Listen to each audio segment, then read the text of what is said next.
तर जय महाराष्ट्र मित्रांनो, आज होती नागपंचमी। मग पटापट घेतली पूजा वगैरे करून आणि परत मग आपली रनिंगवाली गँग घेऊन जायचं होतं सिल्लारी गेटवर। तिथं होती मॅरेथॉनसाठी जायचं होतं। मग असं करत पटापट पोहोचून गेलो इथं रन फॉर नेचर म्हणून मॅरेथॉन होती। टायगर डे निमित्त तिथं जाताच लागलो लाईन मध्ये। मग घेतला तिथं परमिशन फॉर्म, त्यानंतर फायनली होऊन गेलं आपलं रजिस्ट्रेशन। आपल्याला भेटली टी शर्ट, मग घेतली ना पटाक्षे घालून। मग तुमचा भाऊ कसा दिसत होता सांगा कमेंट मध्ये। त्यानंतर भेटून गेली मग राखी नव्हे रे भाऊ, हे स्कॅनिंग बेल्ट होय। घेतला मग सर्वांना एक एक घालून। आपलेवाले पोट्टे लई डेंजर, व्हिडिओतच घे म्हणते, घ्या म्हणलं तुम्हाला पण घेऊन टाक। आपण जिथं तिथं राडा होणार नाही असं होतच नाही। अरे ही इकडे बघा टायगर बसले। मग असं करत पाणी तर काय कमी होतच नव्हतं। सर म्हणत होते पाण्यातच रनिंग होईल, निसर्गाचा आनंद घेत रनिंग करू। आपले पोट्टे तर रेडीच राहते, केव्हा बी सर चालते म्हणे केव्हा बी रनिंग।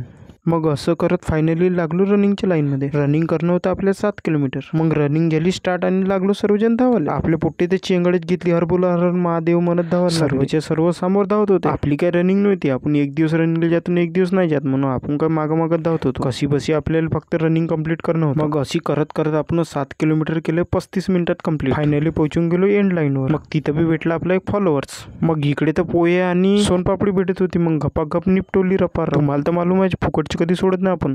घेतली मग सर्टिफिकेट, आणि त्याआधी मस्त फॉलो करून घ्या तुम्ही। मग झालं सर्व आणि आपल्या मित्रासोबत मस्ती करत मग घराकडे 360च्या स्पीडनं। बाय बाय मित्रांनो।